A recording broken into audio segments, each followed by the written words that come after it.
Сәлем достар, бүгін біз сіздермен жылу мөлшері ұғымымен танысамыз. Бұл әрине сіздерге 8-ден бастап танысқан ұғымдарыңыз. Енді біз барлығын жинақтап осы тақырыпта толық қорытындылайтын боламыз. Енді біз білеміз, белгілі температуралары әртүрлі екі дене жанасқан кезінде температурасы жоғары денеден төмен денеге қарай жылу беріледі. Ең сонда екеуі бір қандай да бір жылулық тепе-теңдікке келеді.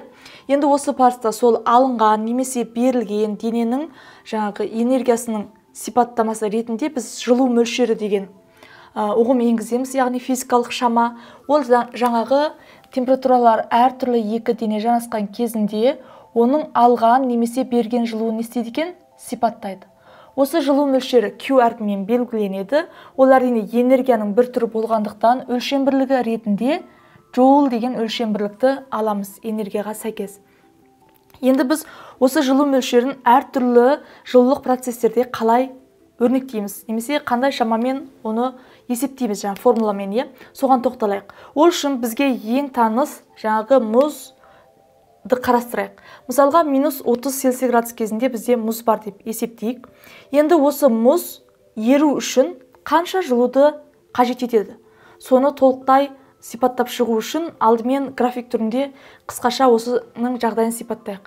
Мысалға қарайық, мұздың балқу температурасы мұз үшін бізде ол 0 Цельсий градус.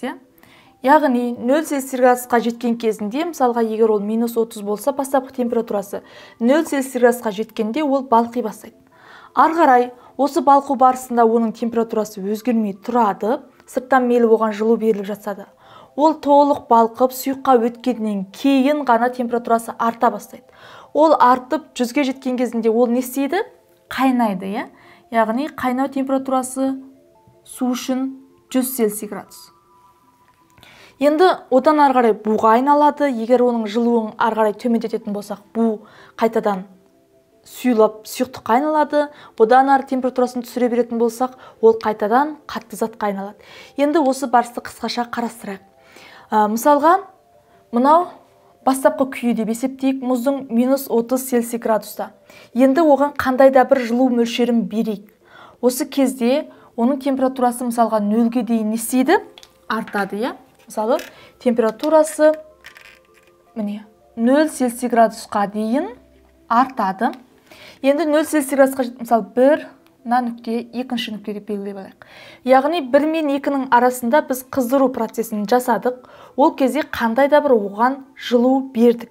Енді осындай кезінде берілген жылуды біз қалай есептейміз? Яғни температура өзгерген жағдайда, мынау Т артса, немесе кемсе, біз ол кезде жылу мөлшерін Q тең болады SM дельта Т деген формамен есептейді екенбіз. Мына жердегі дельта Т температурасы қаншаға өзгерді? Мысалға, мына нүктеде ол -30 болды, мына нүктеде 0 болды.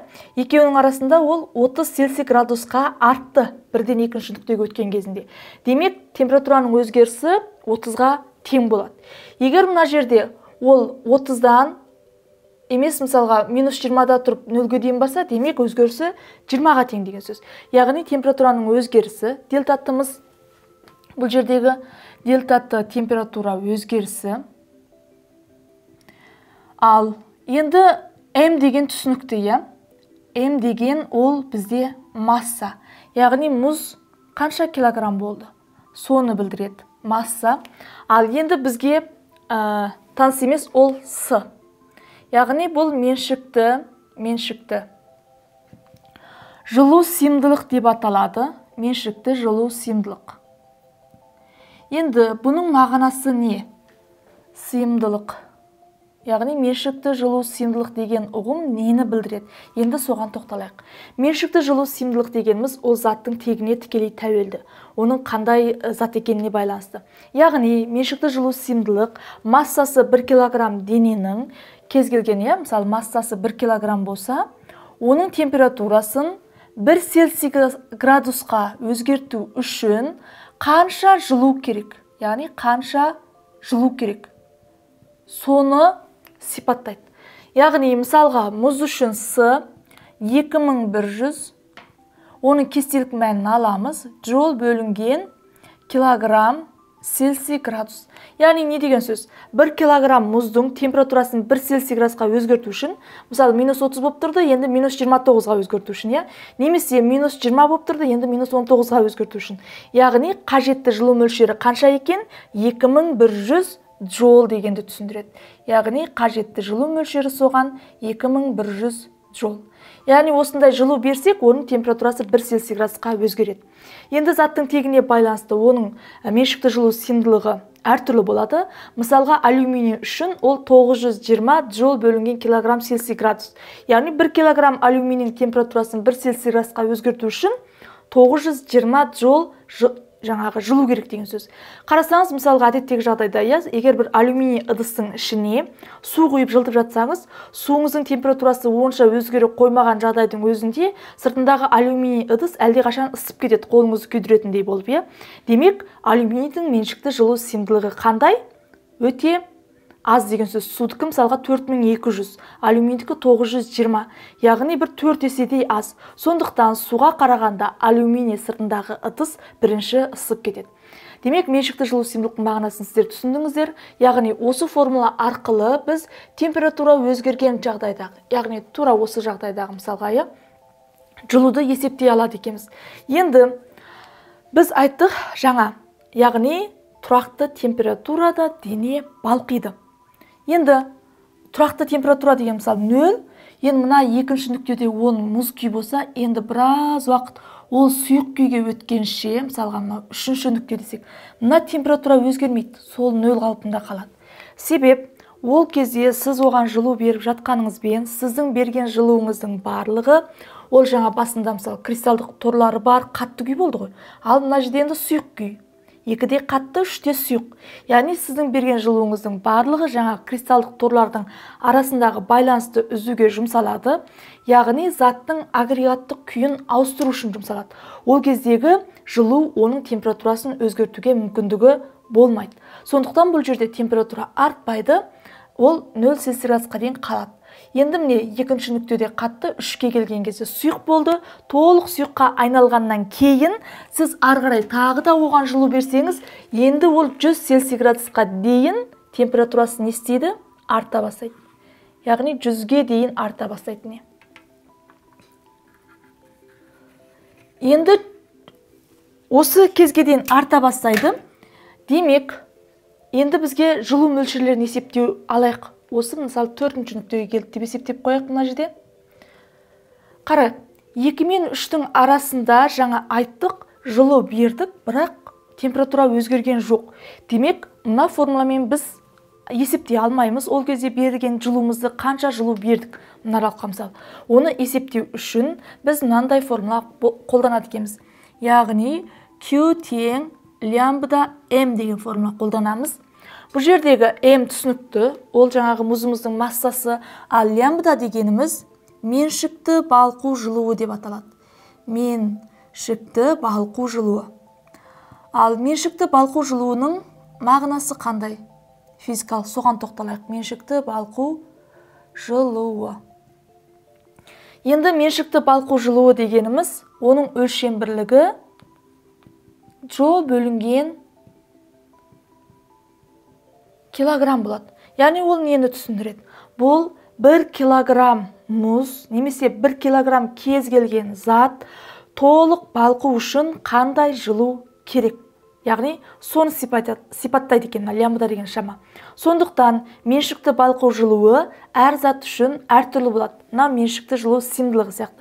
Мұздың меншікті балқу жылуы басқа, қорғасынның меншікті балқу жылуы басқа, жаңағы темірдің меншікті балқу жылуы басқа. Яғни әр қайсының меншікті балқу жылуы әртүрлі, және балқу температурасы да әртүрлі болады екен. Яғни балқу температурасы мен меншікті балқу жылуы бұл заттың тегіне байланысты болды. Мысалға, мұз үшін балқу температурасы 0 болғанмен, мысалға металл темірді балқыту үшін оны арнайы пештерге салып балқытады. Мысалы, 1500 Цельсий градуста балқуы мүмкін. Сол сияқты меншікті балқу жылуы да әр зат үшін әртүрлі болатын болды. Ал осы 2 мен 3 арасындағы берген жылуымызды біз мына формуламен есептесек болады екен. Ал 3 пен 4. 3 пен 4-те де бұл жердегі берілген жылу мына формуламен есептелінеді. Себебі бұл жерде де температураның өзгерісі не істеліп жатыр? Байқалып жатыр. Мысалға, мына 3-ші нүктеде температурасы 0 болса, 4-ші нүктеде 100. Демек, температураның айырымы қаншаға тең? 100-ге тең. Сондықтан мына формуламен біз мына 3 пен 4-тегі берген жылуымызда есептесек болады екен. Яғни, жаңа 1-ден 2-ге өткендегі жылуды есептей аламыз, сонымен қатар 3-тен 4-ге дейінгі жылуды есептей аламыз. Ал мынамен 2 мен 3-тің арасындағы жылуды есептей алатын болдық. Енді мына нүктеге жеткен кезде қандай процесс орын алады? Әрине, сіздер өткенсіздер булану. Буланудың екі түрі бар: қайнау және кебу. Қайнау тұрақты температурада сұйықтың тұтас бөлігінде жүретін булану процесі, ал кебу дегеніміз кез келген температурада жүре беретін булану процесі. Әрине, тура осы жағдайға келгенде, 100-ге жеткенде, ол бізде жаңағы қайнау жүзеге асады. Енді бұл жерде де заттың агрегаттық күйі өзгереді. Яғни 4-те сұйық болып тұрса, енді ол температура өзгермей сақталады. Ол ыдыстың ішіндегі жылудың барлығы, судың барлығы буға айналып кеткенге дейін. Мысалға, мынау 5-ші нүкте дейік. Яғни 4 пен 5-тің арасында температура өзгермейді. Себебі зат агрегаттық күйін істеп жатыр, ауыстырып жатыр. Сіздің берген жылу, яғни энергияңыздың барлығы оның агрегаттық күйінің ауысуына ғана жұмсалады да, температураның өзгерісін алып келмейді. Ал бұл жердегі жылуды біз қалай есептейміз? Енді бұл жердегі жылуды есептеу үшін біз Q тең RM деген формула қолданамыз. Кейбір оқулықтарда R-дің орнына L жүреді. Яғни, бұл R-дің өлшем бірлігі ретінде біз джоул бөлінген килограммды аламыз. Бұл нені түсіндіреді? Яғни, R дегеніміз меншікті булану жылуы деп аталады. Меншікті булану жылуы. Енді бұл нені түсіндіреді? Яғни, 1 килограмм сұйық затты толық буға айналдыру үшін қажетті жылу мөлшерін сипаттайды екен. Мысалға, спиртті буландыру үшін басқаша жылу қажет 1 килограмм, суды буландыру үшін басқаша жылу керек.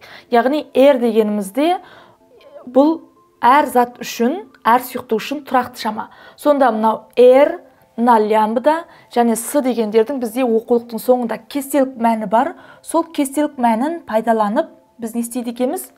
Жылу мөлшерлерін есептеген кезінде кестелік мәндерін табады екенбіз.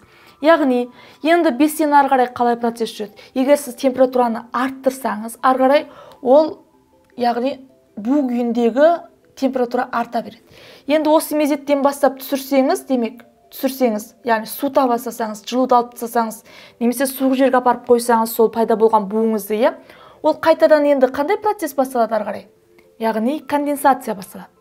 Яғни, конденсация басталады, мынау бу күйдегі зат енді ары қарай сұйық күйге өтеді. Демек, ол жылуды алмайды, керісінше бөледі. Яғни, бу күйден сұйық күйге өтуді біз, немесе газ күйден сұйық күйге өтуді біз конденсация деп атаймыз. Конденсация кезіндегі жылуды қалай есептейміз? Яғни, егер жаңағы қанша жылуды жұтып, ол буланған болса, тура сондай жылуды бөліп, ол конденсацияланады екен. Яғни, демек, осы формула арқылы есептей берсек болады. Мына бізде жаңа 4 пен 5-тің арасын есептейтін болды, Сонымен қатар, енді ол конденсацияланып сұйыққа айналып болды. Енді ары қарай оны тағы да салқындататын болсақ, яғни ол сұйығымыздан тағы да жылуды алатын болсақ, демек, ол ары қарай температурасы төмендеп, ең соңында 0-ге жеткен кезінде ол қата бастайды. Ал оны біз мынамен есептейміз. Яғни, егер қандай жылуды жұтып ол балқыған болса, тура сондай жылуды бөліп, ол не істейді екен? Қатады. Енді арасындағы температураның өзгерісіне байланысты жылуларды әрине біз мына Q тең SM дельтатымен есептейміз. Енді бұдан бөлек тағы бір жылу мөлшерін есептеу керек болады бізге. Ол бізде отынның меншікті жану жылуына байланысты, яғни отын жанған кезінде есептелетін жылуды біз қалай есептейміз? Яғни отын деп құрамында көміртегі болатын органикалық қосылыстарды айтамыз, Ол жанған кезінде қасиетті жылу бөлінеді. Яғни химиялық реакция бізде жылу энергиясына айналады. Бұған қандай заттар жатады? Құрамында кез келген көміртегі бар. Мысалы, мұнай, бензин, көмір, ағаш, бәрінің құрамында көміртегі бар. Демек, олар жанған кезінде не бөледі? Жылу бөледі. Осы бөлінген жылуды біз мына формула арқылы есептейді. Q тең Q көбейтілген M. Мына Q деген шаманың да өлшем бірлігі джол бөлінген килограмм болады. Ал бұл отынның меншікті жану жылуы деп аталады. Меншікті жану жылуы. Ал бұл нені білдіреді? Мысалға, 1 килограмм бензин, немесе 1 килограмм ағаш, немесе 1 килограмм тас көмір жанған кезде қанша жылу бөледі? Мына кішкентай Q соны білдіреді. Яғни бұл заттың тегіне байланысты. Ал егер оған сол отынның массасын көбейтетін болсақ, біз сол отын толық жанғанда бөлінетін жылуды есептейміз. Әрине бізге ылғи 1 килограмм отын жанғанда қанша жылу бөлінеді деп бермейді ғой. Яғни 5 килограммды беру мүмкін, 10-100 килограмм беру мүмкін. Сол кезде оның меншікті жану жылуымен массасын көбейтеміз де, отын жанғанда бөлінген жылуды есептеп алады екенбіз. Балалар, яғни бүгін біз жылу мөлшері тақырыбымен таныстық. Жылу мөлшерін есептейтін бізде танысқан мынау 4 формула. Әрқайсының қай кезде қолданылатынын сізге түсіндірдім. Яғни мынау дельта Т деген формуласы бар, мүшесі бар формуланы біз температура өзгерген жағдайда пайдаланады екенбіз. Ал келесі мынау лямбда М, бұл меншікті жаңағы балқу жылуы. Яғни температураның өзгерісі жоқ. Бұл кезде өйткені заттың агрегаттық күйі өзгеріп жатыр, бірақ біз оны балқыту үшін бәрібір де оған жылу беріп жатырмыз. Сол жылуды есептеу үшін, ал мына жерде меншікті булану жылуын есептеу үшін, сонымен қоса отынның жанған кезіндегі бөлінетін жылуын есептеу үшін мына формуланы қолданады екенбіз. Тақырып сіздерге түсінікті болды деген ойдамын. Түсініксіз жері болса, осы видеоның астына пікір қалдырыңыз. Мен сіздерге жауап беремін. Келесі сабақта кездескенше сау болыңыздар.